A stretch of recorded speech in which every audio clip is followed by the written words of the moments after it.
Continuamos con el séptimo video y el último del tema de dinámica de fluido, de dinámica lineal.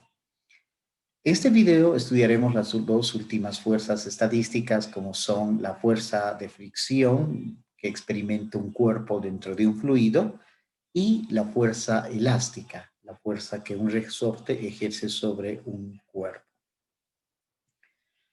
Bien, la fuerza, lo que se encuentra experimentalmente es que si nosotros consideramos un cuerpo que se va a mover dentro de algún fluido, podría ser un fluido gaseoso o líquido.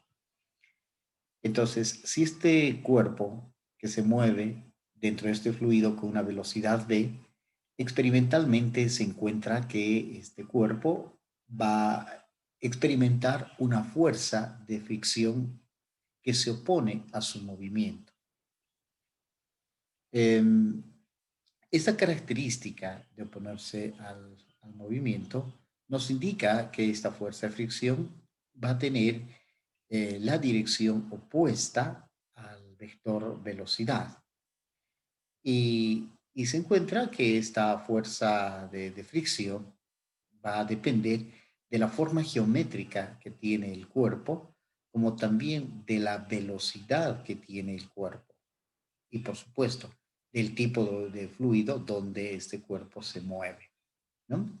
Bien, entonces lo que ya se puede concluir que, considerando este cuerpo dentro de este fluido, concluimos que la fuerza de fricción F sub F que experimenta este cuerpo dentro de este fluido es proporcional a su velocidad y tiene la dirección opuesta a la velocidad. Es decir, la fuerza de fricción que va a experimentar este cuerpo dentro de este fluido va a ser proporcional al negativo del vector velocidad. Para convertir la proporcionalidad en una igualdad, se introduce una constante, que en este caso la vamos a llamar la constante K. Por tanto, podemos escribir de manera vectorial esta fuerza de fricción como el negativo del producto de la constante K por el vector velocidad. En magnitud, esta fuerza de fricción la podemos escribir como el negativo de K por la rapidez. Ahora, esta constante K depende de la forma geométrica del cuerpo. O sea, depende si el cuerpo es una esfera, es un cilindro, es un cubo, etc. Además de sus dimensiones, de su tamaño del cuerpo y también de una propiedad del fluido que se llama el coeficiente de viscosidad del fluido. Tenemos un caso muy especial en la cual si tenemos una esfera la que se va a mover dentro de este fluido, entonces en estos casos muy especiales, esta constante K está dada por esta expresión, 6 veces pi, el radio, por el coeficiente de viscosidad del fluido. Este R representa el radio de la esfera, ¿no? Pero esta expresión para la constante de proporcionalidad K es solo válido para el caso de una esfera. Para cualquier otra forma, ya la constante K puede tomar otros valores. También es importante mencionar que esta fuerza que va a experimentar esta esfera dentro o un cuerpo de manera genérica dentro de algún fluido, dada por esta relación lineal entre la fuerza de fricción y su velocidad. Esto es válido básicamente para velocidades pequeñas, porque ocurre que si la velocidad del cuerpo es muy grande, entonces la proporcionalidad ya no es forma lineal, sino que la potencia que va a acompañar al vector velocidad va a ser mayor que 1, ¿no? Podría ser 1.2, 1.5, 2, depende del fenómeno que se vaya a estudiar. Entonces, es importante recordar que la fuerza de fricción que experimenta un cuerpo dentro de un fluido, en la cual nos dice que F, esa fuerza de fricción, es el negativo de una constante por la velocidad, es válido simplemente para velocidades relativamente pequeñas. Ya si las velocidades son mayores, entonces la potencia de la velocidad es diferente de 1, ¿no? Y que por lo general es mayor que 1, ¿no? Y que puede ser un decimal, ¿no? Bien, pero en este curso básico, elemental de la mecánica, nosotros consideraremos que esta fuerza de fricción va a ser proporcional simplemente a la velocidad. Finalmente, tenemos que hablar de la última fuerza estadística llamada la fuerza elástica. Esta fuerza elástica F sub G es la fuerza que ejerce un resorte sobre un cuerpo en el cual el resorte está conectado al cuerpo, ¿no? A eso se le llama la fuerza elástica, ¿no? Bien, ¿qué características tiene la fuerza elástica? Miren, importante entender que la fuerza elástica es del tipo restaurador. Esto significa que esta fuerza va a tender al cuerpo a llevarlo a su punto de equilibrio, cualquiera que sea su situación. Ejemplo, pensemos en este resorte que le caracteriza esta constante K llamada la constante elástica y al cual se conecta este bloquecito de masa M. Y vamos a suponer que se va a mover este bloquecito a lo largo de esta superficie horizontal, cuyo coeficiente de fricción es igual a 0, ¿no? Entonces, ¿qué es lo que ocurre? Si nosotros este bloque desplazamos un X vector, o sea, podemos coger con la mano este bloquecito y desplazarlo este X vector hacia la derecha. Y si ahí mantenemos en reposo al bloque, o sea, mantenemos con la mano la posición de reposo de este bloquecito, y si ahí realizamos el diagrama de cuerpo libre, entonces podemos concluir por la primera ley, estando este en reposo, que esta fuerza externa que nuestras manos ejercen sobre este bloquecito va a ser igual a la fuerza elástica, o sea, a la fuerza que el resorte está ejerciendo sobre este bloque de masa M. Eso es lo que nosotros podemos concluir inicialmente. Y por la tercera ley de Newton, también podemos pensar que el bloque va a ejercer una fuerza sobre este mismo resorte que la vamos a llamar F' de E, que cumple la tercera ley de Newton, es decir, la magnitud del F' de E es igual a la magnitud de Fe, pero de signos contrarios. Bien, ¿qué más tenemos?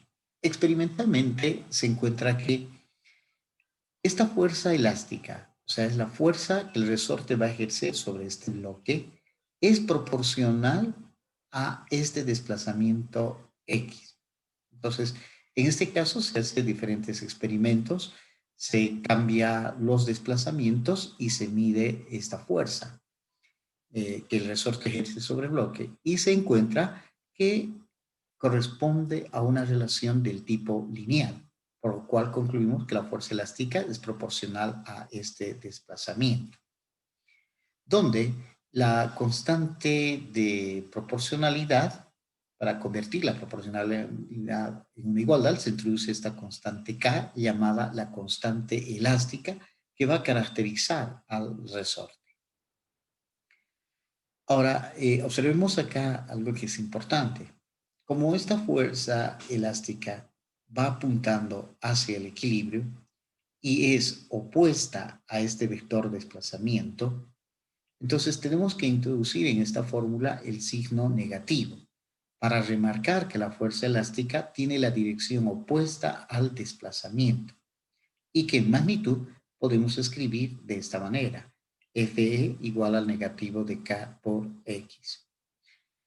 Es importante mantener en mente que este signo negativo lo que nos está mostrando es que la fuerza que el resorte ejerce sobre el bloque hace que este bloque tienda a retornar hacia el punto de equilibrio, que esta es la línea del equilibrio, ¿no?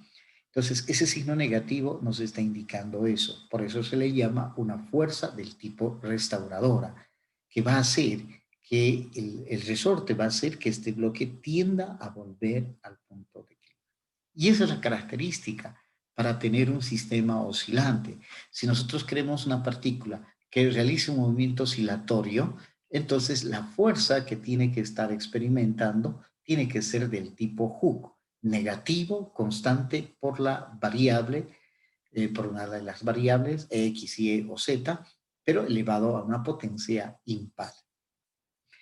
También podemos mencionar que esta constante K, si el resorte es homogéneo isotrópico, también es válido para el caso de compresión. Es decir, acá estamos desplazando el bloque hacia la derecha. Pero si nosotros podríamos desplazar hacia la izquierda, entonces la fórmula también es válida.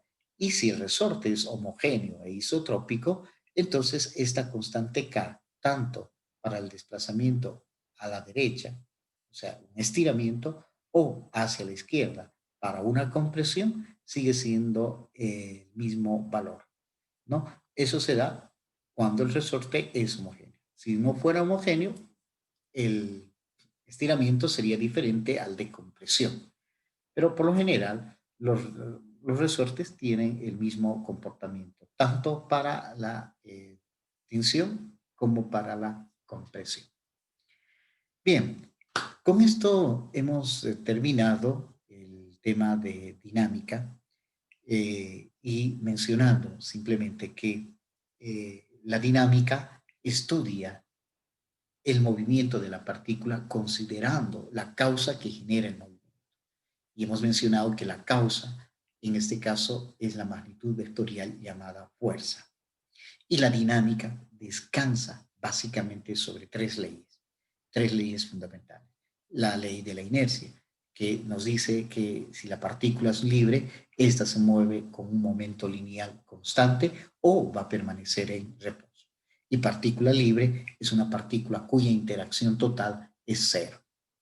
Y la segunda ley de Newton, que es la definición de la fuerza, nos indica que si la partícula no es libre, experimenta una interacción diferente de cero, esta se va a mover de tal manera que la fuerza que va a experimentar esa partícula es igual a la derivada del momento lineal respecto del tiempo.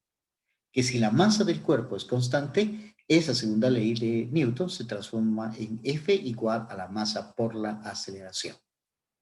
Y finalmente, la tercera ley de Newton, llamada la ley de la acción y reacción, nos indica que la partícula 1 ejerce una fuerza a la partícula 2, pero esta partícula 2 también le va a ejercer una fuerza a la partícula 1, de tal manera que sus magnitudes son iguales, pero de direcciones contrarias, ¿no? Y también habíamos estudiado las fuerzas que tenemos en la naturaleza, que se llaman las fuerzas fundamentales, cuatro: la fuerza gravitacional, la fuerza eléctrica, la fuerza nuclear y la fuerza débil.